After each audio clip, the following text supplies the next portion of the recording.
Okey, seterusnya kita akan jawab soalan mengenai kad kredit ya. Okey.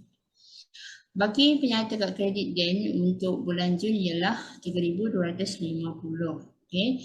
Diberi bayaran minimum ialah 5% daripada jumlah hutang dan bank mengenakan caj kewangan 15% ke atas baki belum jelas selepas tamat tempoh tanpa faedah iaitu 20 hari dari tarikh penyata. Okey, caj bayaran lewat pula ialah minimum RM10 atau 1% daripada baki belum jelas. Anggap DIN tidak menggunakan kad kreditnya sepanjang bulan Jun. Hitung baki penyata kad kredit DIN untuk bulan Julai jika A. DIN hanya membuat pembayaran minimum dalam tempoh tanpa faedah. Okey. So pertama sekali kita akan kira bayaran minimum dahulu ya. Okey, kat sini kita kira bayaran minimum ya. Okey, bayaran minimum. So bayaran minimum ialah 5%. Okey, 5% daripada jumlah hutang iaitu 3,250. Okey, so bayaran minimumnya ialah RM162.50. Okey. Okey, jadi seterusnya kita akan kira ya untuk soalan A. Okey, dia hanya membuat pembayaran minimum dalam tempoh tanpa faedah. Okey, jadi kalau dia hanya buat bayaran minimum, maka bank akan mengenakan caj kewangan caj kewangan 15% ke atas baki belum jelas. Okey. Jadi kat sini kita kira dia punya caj kewangan. Okey. So caj kewangannya sama dengan 15%. Okey, darabkan dengan baki baki belum jelas. So baki belum jelas ni bermaksud 3,250 ni tolakkan dengan yang dia bayar minimum lah 16250. Okey. Kemudian darab dengan dia punya tempoh kena darab dengan dia punya tempoh iaitu 20 hari dari tarikh penyata. Okey, so ini 20 per 365 okay, sebab ini adalah faedah untuk setahun okay. Kemudian yang ni kita kira kita akan dapat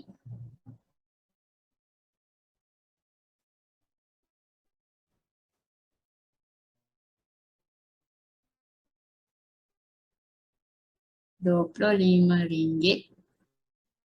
Okay, RM25 38 sen. Okay, RM25 38 sen. Sudah 38. Okay, so itu caj kewangannya lah. Okay. Kemudian jadi baki kad kredit baki penyata kad kredit sama dengan okey 3,250 tolak 162.5 ni 3087 okey.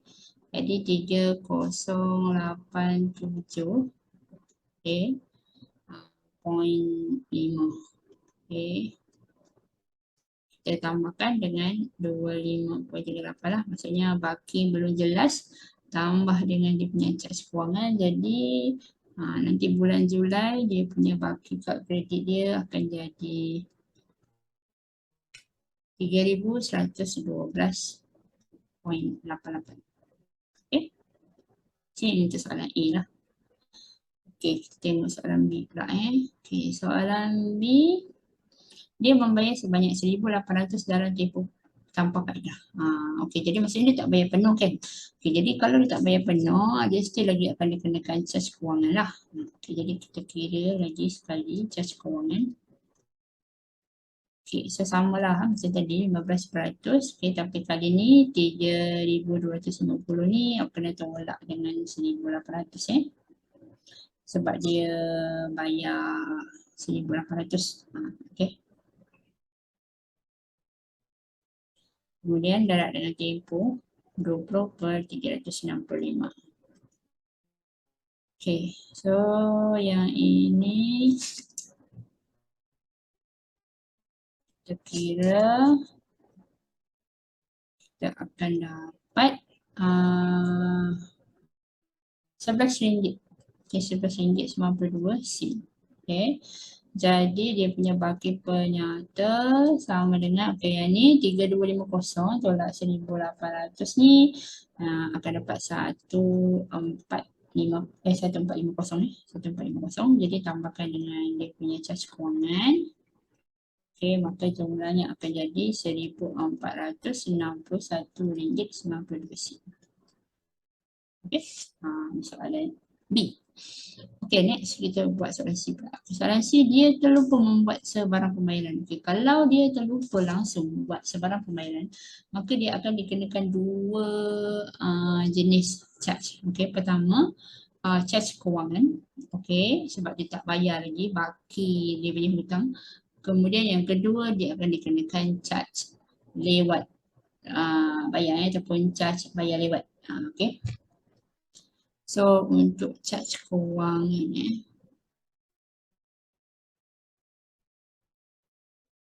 untuk charge kewangan 15%. Okay, darabkan dengan dia punya baki semula 3250.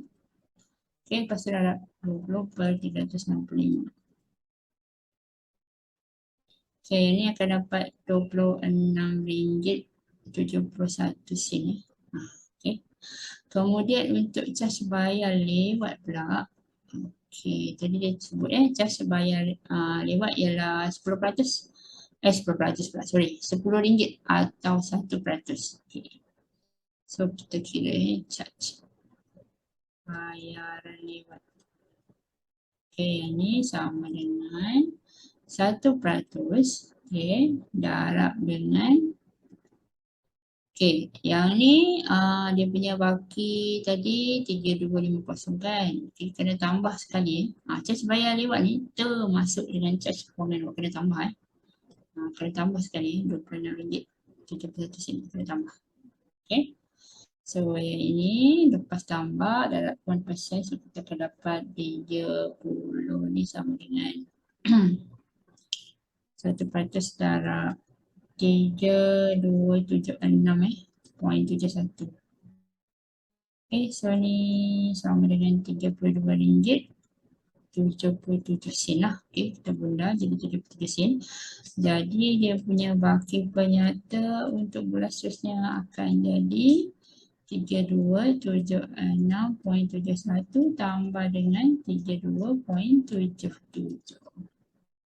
Jadi kita akan dapat total dia RM3,309.48. So banyak. Okay.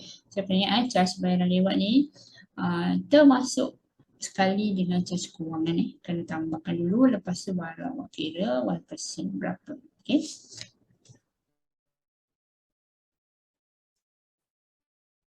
Okay, itu soalan pertama. Soalan kedua pula, penyata kad kredit Liza menunjukkan satu transaksi 1,800 yang juga merupakan jumlah terkini. Okay, dia hanya membuat bayaran minimal 5% dalam tempoh tanpa faedah. Banknya mengenakan cas kewangan 1.5% sebulan, ini sebulan ke atas transaksi untuk 18 hari dan ke atas baki belum jelas. Maksudnya 1.5% ni ke atas transaksi penuh. Okay. Dan juga baki belum jelas untuk yang ni untuk 18 hari, yang ni pula untuk 28 hari. Cas bayaran lewat pula ialah minimum RM10 atau 1% daripada baki belum jelas.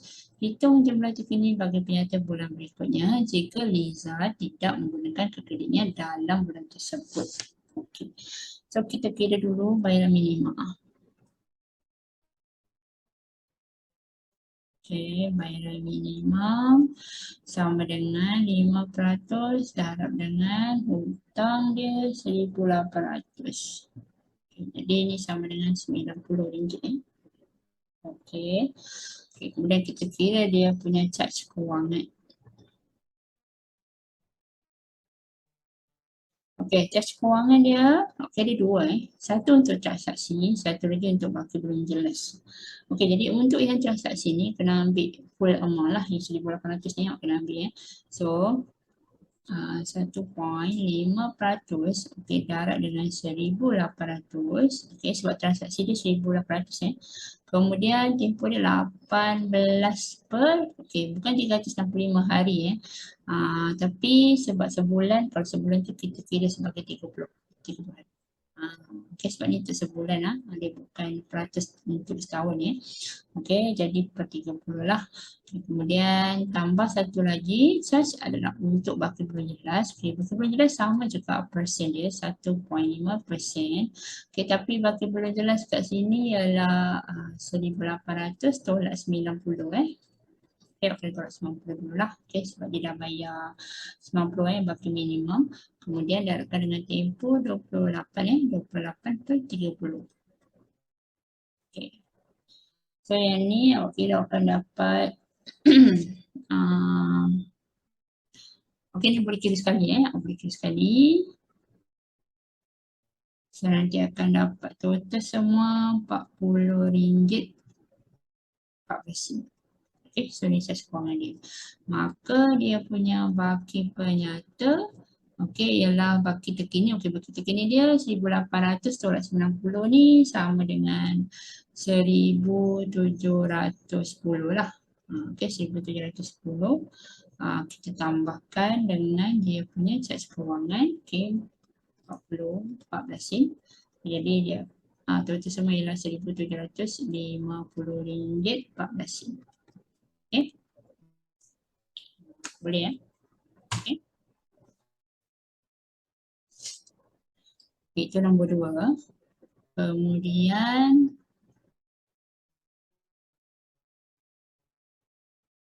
soalan ketiga, satu lagi soalan. Okey, Peter mempunyai baki tertunggak sebanyak 4,200 dalam penyata kad kreditnya untuk bulan Mei. Andaikan bahawa dia tidak menggunakan kad kreditnya dalam bulan itu dan bayaran minimum adalah 5% daripada baki akhir.